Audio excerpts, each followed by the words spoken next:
कभी भी इन 3 तरह के लोगों पर भरोसा नहीं करना चाहिए। एक नगर में एक चोर रहता था जो छोटी मोटी चोरी करके अपना और अपने परिवार का गुजारा करता था। लेकिन इन छोटे मोटे कामों से उसकी परेशानियां खत्म नहीं हो रही थीं। एक दिन उसने सोचा, चोरी तो पाप है ही, चाहे छोटी हो या बड़ी, पकड़े जाने पर सजा भी बराबर ही मिलेगी, तो क्यों ना एक बड़ी चोरी की जाए। यह सोचकर उसने राजा के खजाने को लूटने की योजना बनाई। रात का अंधेरा होने पर वह चुपके से राजमहल में घुस गया। खजाने तक पहुंचने के लिए उसने कई पहरेदारों को चकमा दिया, लेकिन खजाने के पास पहुंचने पर उसने देखा कि वहां बहुत कड़ी सुरक्षा थी। उसने सोचा, यहाँ से खजाना चुराना तो नामुमकिन है, लेकिन खाली हाथ लौटना भी बेकार है। चोर ने मन में विचार किया, क्यों ना राजा के शयन कक्ष में जाकर उनके राज वस्त्र चुरा लूं। उन्हें पहनकर पहरेदारों को चकमा देना आसान होगा, वे मुझे राजा समझकर रास्ता दे देंगे। सोचकर वह राजा के शयन कक्ष की ओर बढ़ा। शयन कक्ष के पास पहुंचकर उसने धीरे से पर्दा हटाया और अंदर झांका। वहां का दृश्य देखकर वह हैरान रह गया। राजा गहरी नींद में सो रहे थे, लेकिन उनकी रानी पलंग पर अर्धनग्न अवस्था में बैठी हुई थी। रानी को जागा हुआ देखकर चोर घबरा गया और दीवार से सटकर खड़ा हो गया। उसने सोचा, रानी के सोने का इंतजार करता हूं, उसके बाद राजा के वस्त्र चुराऊंगा। थोड़ी देर बाद उसने फिर पर्दा हटाकर देखा, लेकिन रानी अब भी उसी स्थिति में बैठी हुई थी। यह देखकर चोर बेचैन हो गया। वह वहां रखी एक टेबल पर बैठ गया। जैसे ही वह बैठा, टेबल पर रखी पानी की गिलास गिर गई। गिलास गिरने की आवाज सुनकर राजा की नींद तो नहीं खुली, लेकिन रानी तुरंत तलवार लेकर बाहर आ गई। उन्होंने तलवार चोर की गर्दन पर रख दी और कड़क आवाज में बोली, कौन है तू और यहाँ क्यों आया है? सच सच बता, वरना अभी तेरा सिर धड़ से अलग कर दूंगी। चोर डर के मारे पसीने से लथपथ हो गया। उसने हाथ जोड़ते हुए गिड़गिड़ा कर कहा, रानी साहिबा, मुझ पर रहम कीजिए। मैं एक गरीब चोर हूं, अपने परिवार का पेट पालने के लिए चोरी करता हूं। यहां भी चोरी के इरादे से आया था। चोर ने रानी से गिड़गिड़ाते हुए कहा, रानी साहिबा, मुझे माफ कर दीजिए। अगर आपने मुझे मार दिया तो मेरे छोटे छोटे बच्चे अनाथ हो जाएंगे। मैं वादा करता हूं कि अगर इस बार छोड़ दिया गया तो कभी भी राजमहल की ओर नहीं आऊंगा। कृपया मेरे बच्चों पर दया करें। रानी ने उसकी बात सुनी और थोड़ी नरमी दिखाई, लेकिन साथ ही एक अजीब शर्त रख दी। उसने कहा, मैं तुम्हें एक शर्त पर छोड़ सकती हूँ। मैं इस समय काम वासना से पीड़ित हूँ। अगर तुम मेरे साथ समागम करोगे तो मैं तुम्हें जाने दूंगी, वरना तुम्हारा सिर तलवार से काट दूंगी। रानी की इस शर्त को सुनकर चोर घबरा गया और हाथ जोड़ते हुए बोला, रानी साहिबा, आप क्या कह रही हैं? मैं तो एक साधारण चोर हूं और आप इतने बड़े राज्य की महारानी हैं। मेरी इतनी औकात नहीं कि मैं आपके साथ ऐसा करूं। यह तो मेरे लिए सोचना भी पाप है। रानी ने गुस्से में कहा, मैं कोई और बात नहीं सुनना चाहती। अगर तुम्हें अपनी जान प्यारी है तो मेरी बात मान लो, वरना मौत के लिए तैयार हो जाओ। यह सुनकर चोर का दिल तेजी से धड़कने लगा। उसने सोचा, अगर मैं रानी की बात नहीं मानूंगा तो मारा जाऊंगा, और अगर मान ली तो भी बड़ी मुसीबत में फंस जाऊंगा। वह दुविधा में था कि क्या करे।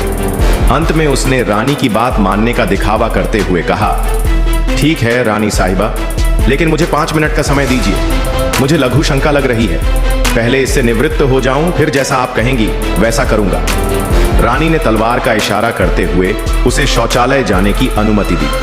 चोर धीरे धीरे वहां से चल पड़ा, लेकिन उसने मन ही मन योजना बना ली कि वह वहां से भाग जाएगा। जैसे ही मौका मिला, वह शौचालय से बाहर निकला और महल के द्वार की ओर दौड़ पड़ा। द्वार पर पहुंचते ही वहां तैनात सैनिकों ने उसे पकड़ लिया। सैनिक ने कड़क आवाज में पूछा, कौन हो तुम और यहां क्यों आए हो? चोर डर से कांपता हुआ बोला, मैं एक चोर हूं।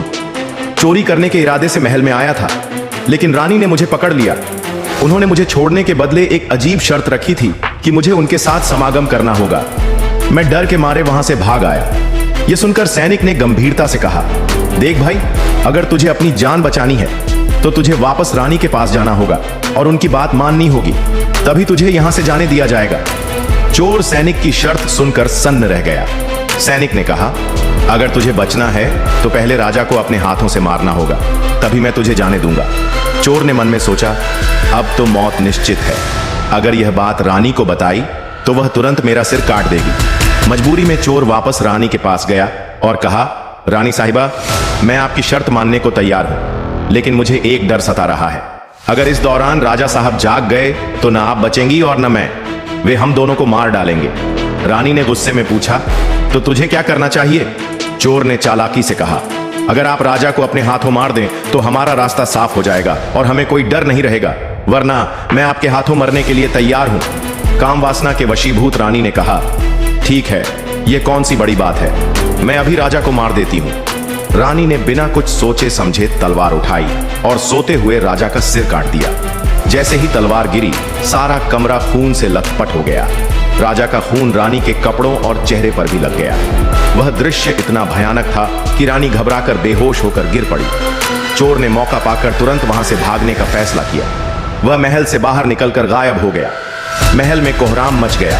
राजा की हत्या की खबर चारों ओर फैल गई। किसी को समझ नहीं आ रहा था कि सोते हुए राजा को किसने मारा। महल के सभी लोग हैरान थे और रानी भी जोर जोर से रो रही थी। इस बीच उस सैनिक को सब कुछ पता था। उसे मालूम था कि राजा की हत्या रानी ने की है, लेकिन उसने इस बात का जिक्र किसी से नहीं किया। राजा के अंतिम संस्कार की तैयारियां शुरू हो गई। रानी ने घोषणा की कि वह अपने पति के साथ सती होना चाहती है। यह सुनकर किसी ने उस पर शक नहीं किया, क्योंकि सती होने की इच्छा जताकर उसने अपने प्रति किसी भी संदेह को खत्म कर दिया। सती होने के लिए रानी ने सुंदर श्रृंगार किया और राजा की चिता पर बैठ गई। राज्य के सभी लोग एक एक करके चिता पर लकड़ी रख रहे थे। सबसे अंत में वह सैनिक भी चिता पर लकड़ी रखने आया, जो इस रहस्य को जानता था। उसने रानी के पास आकर धीरे से कहा, महारानी, आप तो सती हो जाएंगी, लेकिन मुझे सिर्फ इतना बता दीजिए कि राजा को आपने मारा था या उस चोर ने। यह सुनकर रानी चौंक पड़ी। उसे समझ आ गया कि सैनिक सब जानता है। वह डर और पछतावे से कांप उठी। कुछ क्षणों के लिए उसने सैनिक को देखा, लेकिन कुछ बोले बिना आंखें बंद कर लीं। जैसे ही चिता को आग दी गई, रानी का रहस्य भी उसी आग में जलकर राख हो गया।